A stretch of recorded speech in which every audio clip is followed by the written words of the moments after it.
Hello everyone, मैं doctor Swati Sharma English सूत्रा में आप सभी का स्वागत करती हूं। और आज मैं आप लोगों को, जैसे कि कल मैंने कहा था, अगर किसी ने सुना हो, कि मैं जो है आज आपको how to prepare for HPSC descriptive examination ये मैं आपको बताने जा रही हूं। तो सबसे पहले आप ये देख लीजिए, आज मैं आप लोगों को चीज़ें क्या बताने वाली हूं, वो सारी चीज़ें समझ लीजिए। हाउ टू प्रिपेयर फॉर मतलब how to prepare for descriptive examination मैं अपने बैच के बारे में बताने वाली हूँ। इसके अलावा मैं आप लोगों को जो खुद से भी करना चाहते हैं, पहले मैं अपने बैच के बारे में बता दूं, फिर उसके बाद में आपको, सबसे पहले मेरा ये एक बैच है एचपीएससी का स्क्रीनिंग का, जो जिसमें सारा जो टॉपिक के अकॉर्डिंग जो सिलेबस उन्होंने दिया है उसके हिसाब से इसमें स्क्रीनिंग का हमने दिया हुआ है। ये सिर्फ स्क्रीनिंग का।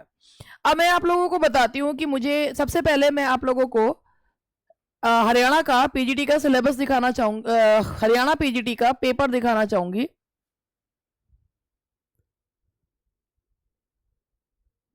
ये पेपर जो है, ये इससे आइडिया लग जाएगा कि किस तरीके का पेपर जो है वो आता है और आपको क्या क्या चीजें करनी होंगी। तो सबसे पहले आप देखिए, तो 3 घंटे अलॉट किए जाते हैं। ये डिस्क्रिप्टिव पेपर होता है और इसमें 18 क्वेश्चन में से जो 15 क्वेश्चंस जो हैं वो अटेम्प्ट करने होते हैं। आपको मैं क्वेश्चंस का वो दिखा देती हूँ कि क्या है। मार्क्स हर क्वेश्चन के आगे दिए रहते हैं, वर्ड लिमिट भी दी रहती है, और एडिशनल शीट प्रोवाइड नहीं करी जाएगी। खैर, इससे आगे बढ़ते हैं। सबसे पहले जो क्वेश्चन आता है वो कॉम्प्रीहेंशन पैसेज का है। 3 घंटे में आपको 15 क्वेश्चन करने हैं। तो आप ये मान के चलिए, in an hour you have to, obviously आपको 5 question, you have to attempt 5 question. अगर नहीं करोगे तो छूट जाएंगे। तो 5 क्वेश्चन 1 घंटे में। अब उसको स्पीड बनानी, सब कुछ करना कैसे है, तो आप ये देखो, पहला जो है पार्ट है इसमें कॉम्प्रीहेंशन का। तो आप देख रहे हो कॉम्प्रीहेंशन है, इतना लंबा कॉम्प्रीहेंशन है, उसमें कोई बात नहीं है। लेकिन इसमें कॉम्प्रीहेंशन में आपको ऑब्जेक्टिव टाइप नहीं है, आपको इसमें आंसर लिखने हैं। आप देख रहे हो यहाँ 2 नंबर का इसमें दिया हुआ है, क्योंकि इसमें जो क्वेश्चन है ना उसका आंसर इसमें से ढूंढ के लिखना है। तो ये 2 ही नंबर का दे रखा है। इसमें इसका सिनोनिम ढूंढना है, तो ये भी 2 नंबर का। अब आगे देखो, यहाँ पर भी ये भी 2 नंबर का, क्योंकि इसमें एक एग्जाम्पल दिया है और ये पूछा है कि रिलेटेड टू पैसेज के से है। लेकिन यहाँ पे आता है, ये देखिए, ये 2-2 नंबर के ये भी है। तो आप ये देखो, 2, 4, 6 और 7, 8, 10 नंबर का तो ये हुआ। उसके बाद 10 नंबर का इन्होंने इसी पैसेज में एक और क्वेश्चन दिया। आप क्या क्वेश्चन दिया, आप ये देखो। आपने सोचा अरे हम पैसेज में से ढूंढ के तो आराम से कर देंगे, तो ऐसा नहीं है। उन्होंने कहा, describe any tools of persuasion with 2 examples each other than the ones mentioned in the passage. कि जो पैसेज में मेंशन हुआ उसके अलावा परसुएशन के 2 टूल्स। तो यू मस्ट नो कि आपको जानकारी नहीं तो आप 10 नंबर का वो भी पूरा ठीक कर सकते हैं। और अब आपको मैं बताऊं, अगर आप ये सोचे कि भाई आप पीजीटी लेवल का पेपर कर रहे हो और कॉम्प्रीहेंशन जो है एग्जैक्टली वही वर्ड्स उतार दो, तो ऐसा नहीं होता है। वर्ड्स बिल्कुल एग्जैक्टली जहां पर आपकी, और वो यही तो देखना चाहते हैं ना कि आपका वे ऑफ एक्सप्रेशन क्या है। तो वे ऑफ एक्सप्रेशन जानने के लिए word should be yours but your thought should not be yours. तो वही चीज प्रेसी में होती है। तो यहां पर आपका एक गुड चॉइस ऑफ वर्ड्स होने चाहिए कि आप एग्जैक्टली कोई कॉपी कर दोगे तो उसमें आपको हाफ मार्क मिलेगा, नहीं मिलेंगे नंबर। आपको choice of word, synonym, antonyms याद होने चाहिए, then only you will be. क्योंकि आपको जो उसमें दिया हुआ है ना उसको चेंज करके लिखना होगा। तो ये 2 नंबर का, जहां पे ऑप्शन दे रखा है वहां तो नहीं है, लेकिन जहां डिस्क्रिप्टिव फॉर्म है वहां पर आप सोचो कि मैं एग्जैक्टली पैसेज में से उतार दूं, तो ना भैया ना, यही सबसे बड़ी गलती है, ये गलती नहीं करनी है। तो उसके लिए आपके पास ऑब्वियसली चॉइस ऑफ वर्ड्स होना चाहिए। ऐसे ही सेकंड, थर्ड पैराग्राफ है। थर्ड पैराग्राफ में देखिए, तीसरा पैराग्राफ आया और रीड द फॉलोइंग। इसमें इन्होंने 2 क्वेश्चंस दिए हैं, 5-5 नंबर के। How did the Greeks view memory and deal with it. अब अगर 5 नंबर का पूछा है ना, तो वो इतने नंबर नहीं बांट रहे हैं कि आप इसमें अंडरलाइन करो और जो है। अब वही गलती लोग करते हैं, इसीलिए उसको वो क्वालिफाई नहीं कर पाते हैं। तो summarise the ways in which people and groups have manage memory. तो समराइजेशन करना आना चाहिए। उसके बाद एक और पैराग्राफ है, 4th पैराग्राफ है। 4th पैराग्राफ के क्वेश्चंस अगर हम देखें तो 4 तो पैराग्राफ ही हो गए। अब इसमें देखिए, व्हाट आर द 3 रीजंस, और ये सब में 3 नंबर 4 नंबर से पता चल जाता है what the examiner is expecting from you. ठीक है जी। उसके बाद अब आता है नेक्स्ट क्वेश्चन है, 5th है प्रेसी का। अब प्रेसी क्या होती है? मोस्टली लोग ये सोचते हैं समराइजेशन होता है प्रेसी। प्रेसी की एग्जैक्टली वर्ड लिमिट होती है। आपको सबसे पहले यहां पर प्रेसी में लिखा हुआ है, प्रेसी के 8 नंबर हैं, टाइटल के 2 नंबर है। अगर आप टाइटल ठीक दे देते हो तो 2 नंबर तो आपको यूं ही मिल गए। प्रेसी का करना क्या होता है? 1/3 होता है। प्रेसी में कभी भी शब्द जो होते हैं ना एग्जैक्टली पैराग्राफ से नहीं उठाए जाते हैं। प्रेसी को 1/3 करते हैं, शब्द आपके होते हैं, विचार जो होते हैं वो राइटर के होते हैं। तो प्रेसी जो है वो लिखने के लिए आपको कमांड होनी जरूरी है। अब ये प्रेसी हो गया। उसके बाद इन्होंने इसमें मांगा ये 2 प्रेसी हैं। अब जो भी करेगा 18 में से आपके पास 3 की चॉइस होती है। तो उसके बाद एक स्पीच है, टॉपिक दे दिया, स्पीच लिखनी आनी चाहिए। फिर उसके बाद फिर personal opinion 200 words about the need for children to play games on the field. यानी कि आपको जो टॉपिक्स हैं उन पर लिखना आना चाहिए 200 वर्ड्स में। मान लीजिए आप ये 2 क्वेश्चन स्किप भी कर देते हैं। चलिए, डिबेट लिखनी है on the advantages, draft a speech, speech है। अब उसके बाद 11th क्वेश्चन से लेकर 18 क्वेश्चन तक ये लिटरेचर के और ग्रामर के भी हैं। उन्होंने दिया मुल्कराज आनंद के नॉवल अनटचेबल में आप प्रॉब्लम ऑफ अनटचेबिलिटी पे लिखो। आप अभी ऑब्जेक्टिव टाइप पेपर देकर आए हो, लेकिन अब आपके पास जो जैसे मैंने नोट्स वगैरह दे रखे हैं, तो भाई मुझे ये सिखाना पड़ेगा कि भाई आप जो मेन राइटर्स है ना, जैसे इंडियन में इन्होंने जो राइटर्स दिए हुए हैं या अमेरिकन में जो राइटर्स दिए हुए हैं, उनकी मेन चीज क्या है, तो उस पर लिखना सिखाना, टॉपिक देना कि भाई इस चीज पे ऐसे लिखो, वो सबसे बड़ी चीज है। तो उसको जो है आप यहां पे देखिए कि elaborate problem of untouchability, critical essay on the milestone of Indian writing in English in the modern age, how does R K Narayan use the local in his works, Malgudi के बारे में पूछा गया है। In what ways did the age of Shakespeare, William Shakespeare change the face of drama in England. अब आपको तो William Shakespeare के ड्रामा के बारे में पता है, लेकिन विलियम शेक्सपियर की एज ने ड्रामा को कैसे चेंज करा, ये जानना जरूरी है। How do the romantic poets visualise the role played by creative imagination, what are the main features of romanticism, transform. अब ये आ गया 17वां क्वेश्चन है।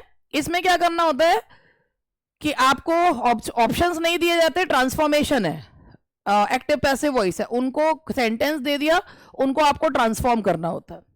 और 18 क्वेश्चन है, इनमें 2 ये क्वेश्चन ग्रामर के हैं, इनमें correct form of verb use करना है। तो ये 2 क्वेश्चन तो कोई भी कर सकता है, बस इनमें जो ये डिस्क्रिप्टिव वाले हैं भाई, इनमें बहुत चीजें आपको करनी।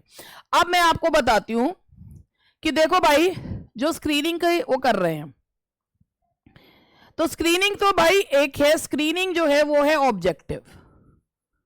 स्क्रीनिंग का एग्जाम जो देंगे दैट इज ऑब्जेक्टिव। अब स्क्रीनिंग में वो बुलाएंगे भी चौगुने लोग।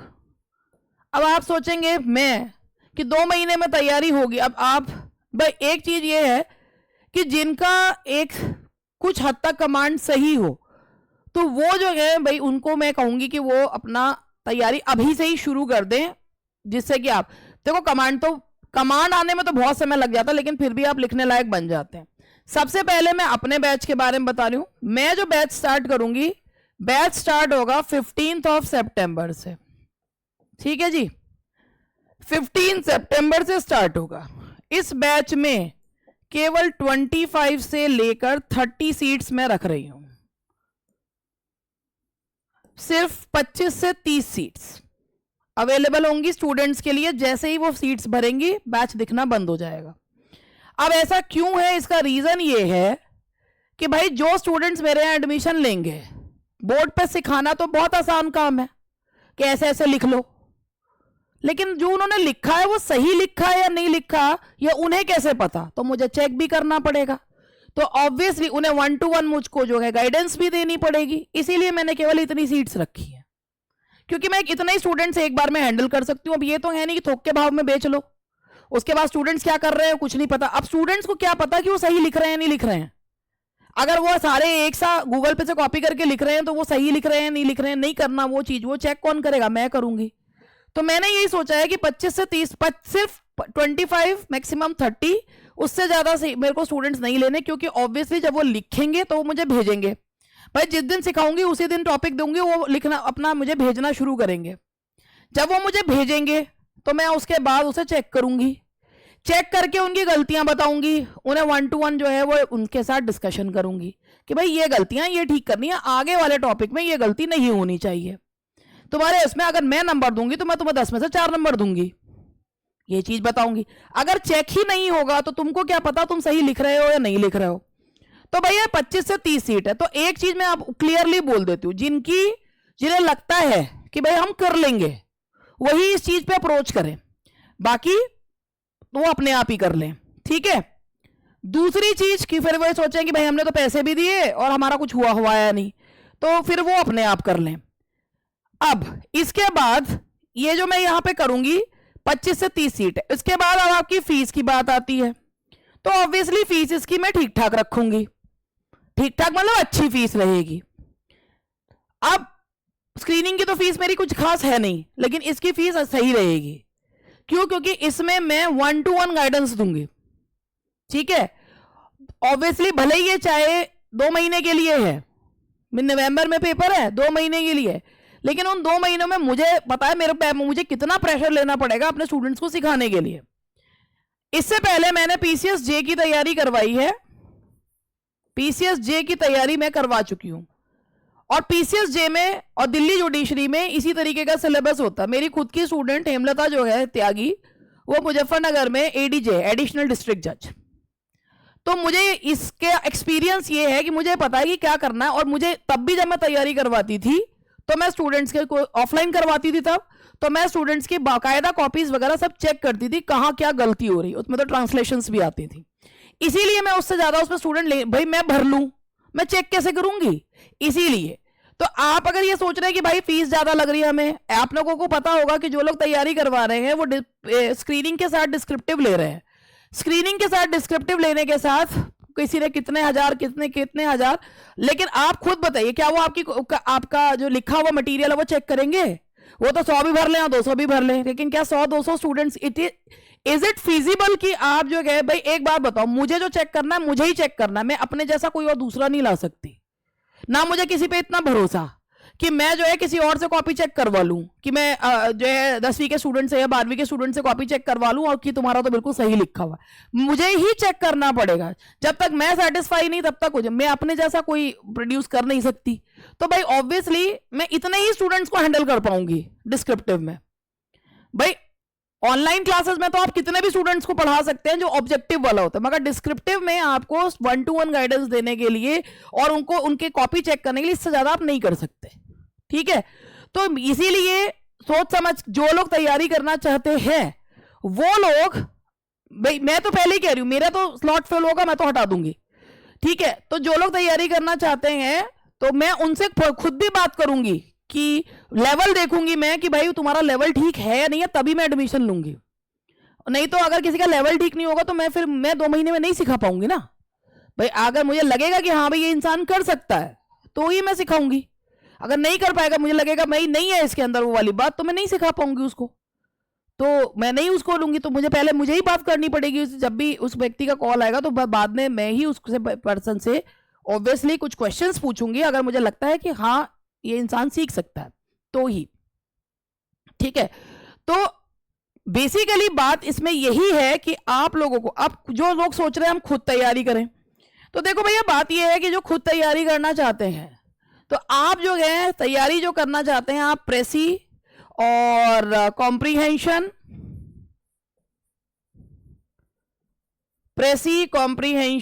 और आपका जो स्पीच, हाँ ये प्रेसी कॉम्प्रीहेंशन स्पीच और आर्ग्यूमेंट जो है आपका, इसके लिए आप डिस्क्रिप्टिव इंग्लिश की बुक खरीदिए।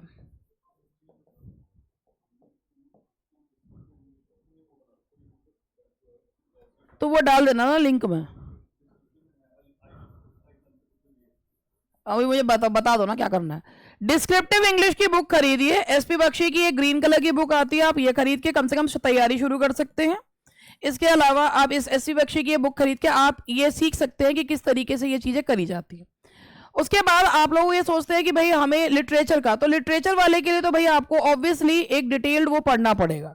जो राइटर्स दिए गए हैं उनका आप ये सोचो कि हम गूगल से कॉपी करके कल लिख लेंगे, तो हर कोई यही सोचेगा।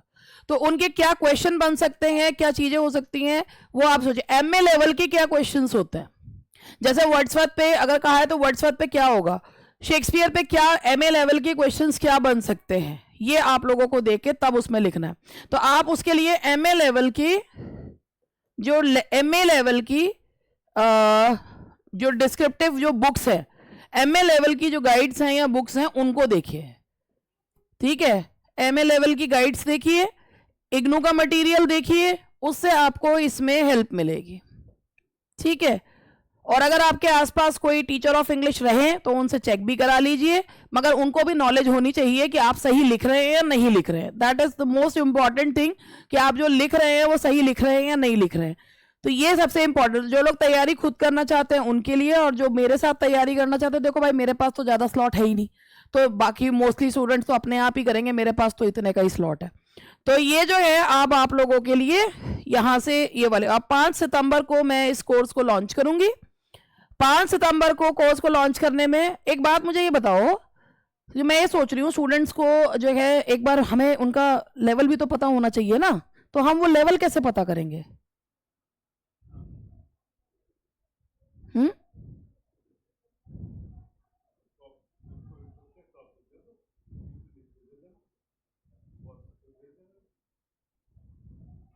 हाँ, ये सही है कि, क्योंकि मैंने अभी यही सोचा है कि भाई देखो ये अपने आप में एक है। अभी कुछ लोग ये भी सोच सकते हैं कि भी इन पे क्या फर्क पड़ रहा है अगर ये ज्यादा से ज्यादा भी, मैं वो कह रहा, मैंने एक सिंपल सी चीज है, ऑनेस्टी इज द सिने क्वा नॉन ऑफ इंग्लिश सूत्र। हमें आप ही लोगों ने बनाया है, आज तक बेईमानी करी नहीं है, हमेशा जो है वो ईमानदारी से ही अर्श से जो फर्श से अर्श जो है उस पर भी, अभी तो मतलब टॉप पे पहुंचने का बहुत लंबा फासला अभी बाकी है, मगर जहां तक भी पहुंचाया है आप ही लोगों ने, और बिना बिल्कुल जो है ईमानदारी से पहुंचे हैं, कहीं किसी को बेवकूफ बनाकर नहीं पहुंचे हैं।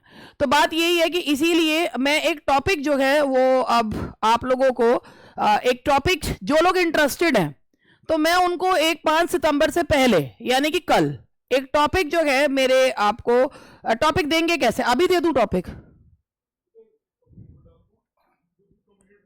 नहीं तो मैं सर कह रहे हैं कि YouTube की कम्युनिटी पे हम एक टॉपिक डालेंगे और उस टॉपिक पे आपको हम टॉपिक बताएंगे, और आपको जो लोग इंटरेस्टेड है वो उस टॉपिक पे हमें लिखकर, व्हाट्सएप नंबर भी डला होगा वो उस पर भेजेंगे। तो जो लोग इंटरेस्टेड होंगे वही लोग उसके बाद अगर वो चाहेंगे कि भाई हाँ हम ये कोर्स खरीदना चाहते हैं, तो हम उनको जो है उसमें हम सिलेक्ट करके कहेंगे हाँ भाई आप इस लायक हैं कि आप ये कोर्स खरीद लें। क्योंकि मैं एक चीज बता दूं, देखो बात ये होती है कि आपको अगर ये लगे कि 2 महीने में कोई किसी को जीरो से जो है हीरो बना देगा, तो it's not possible at all. सबसे पहले मैं आपको चीज सिखा सकती हूँ, चेक कर सकती हूँ, मैं आपको सब बहुत कुछ सिखा सकती हूँ, लेकिन बात यह है कि जो वे विद द वर्ड्स होता है ना, वहां पर आप कितना कर पाओगे, हाउ मतलब how comfortable you are with words, या मतलब कि कहने का मतलब यह है कि are you able to quote the relevant examples और नॉट। क्योंकि आप कोई भी अगर ऑब्वियसली एडमिशन लेगा तो वो यही सोच के लेगा कि मेरे को जो है वो पेपर जो एग्जाम निकालना है, सिर्फ देने के लिए, जो पेपर देने के लिए दे रहे हैं उनको तो मैं कुछ कह ही नहीं सकती। लेकिन जो बहुत सीरियस कैंडिडेट्स हैं वो ऑब्वियसली वो तभी कर सकते हैं जब उनका वो उसमें एक वे विद द वर्ड्स है। एंड अगर थोड़ा बहुत भी कुछ आता है तो उसको तो मैं सिखा दूंगी, मगर अगर किसी को कुछ भी नहीं आता, अब कोई ये सोचे कि हमने कभी ये चीजें पढ़ी नहीं तो 2 महीने में हम होशियार बन जाए, तो ये it is not possible at all. भाई देखो मैं जो बोलती हूँ सीधा बोलती हूँ, है हाँ, मैं नहीं करवा सकती भाई, देखो मैं झूठ नहीं बोलती। अगर कोई ये कहे कि मैंने तो लिटरेचर भी पहली बार पढ़नी शुरू करी है, तो भाई जो लिटरेचर तो आप स्क्रीनिंग का देके और अपने आप फिर पढ़ लेना, लेकिन जिसने पढ़ रखा है, जो थोड़ा बहुत भी हुआ है, उसको मैं सिखा दूंगी। लेकिन जो ये कहे कि मैंने तो अभी शुरुआत करी है, तो उसके लिए उसको मुझे करवाना, वो फिर वो बेवकूफ बनाना है जो अधिकतर लोग बना रहे हैं। मैं बेवकूफ नहीं बनाती, मैं तो क्लियरली बात आपको बता रही हूं कि क्या रहेगा, कैसे रहेगा। तो दोज हु आर इंटरेस्टेड तो उनको कल एक टॉपिक मिलेगा। और भाई ऐसा है, एक चीज ये है, टॉपिक लिखने से पहले ना आप एक बार फीस जरूर पता कर लेना, कि आप ये सोचो कि भाई टॉपिक के बाद लिखो और उसके बाद ये सोचो कि भाई फीस उसके बाद आपको लगे बहुत ज्यादा है तो आप उसको नहीं, तो पहले आप फीस पूछ लेना, फिर टॉपिक पे लिखना, उसके बाद जो है फिर मैं उसको आपको कहूंगी भाई आप जो है आप एडमिशन ले सकते हैं या नहीं ले सकते हैं। देखो भाई ये मत सोचना कि भाई इनको क्या फर्क पड़ रहा है, इनका स्वैग है। बात वही है, आप मेरी बात को समझिए कि मैं कहना क्या चाह रही हूं। ये जो पेपर है, it's not a piece of cake. इसको पीस ऑफ केक बनाने के लिए 2 महीने बहुत रगड़ना पड़ेगा, तब कहीं जाके it will become a piece of cake. और वो 2 महीने में वो कर सकता है जिसका थोड़ा बहुत भी बेस अच्छा होगा ना, वो कर सकता है। तो ये चीज मैं, और बाकी जो अपने आप करना चाहते हैं वो मैं उनको कहूंगी कि ये किताबें कुछ खरीद लीजिए, एमए लेवल की गाइड्स खरीदिए डिस्क्रिप्टिव, तो वो फिर उसमें हो जाएगा। तो दैट्स ऑल फॉर टुडे, बस इतना ही आज मुझे कहना था, और बाकी और कुछ नहीं। तो आई होप कि आपको मेरी बात जो है वो समझ में आई हो।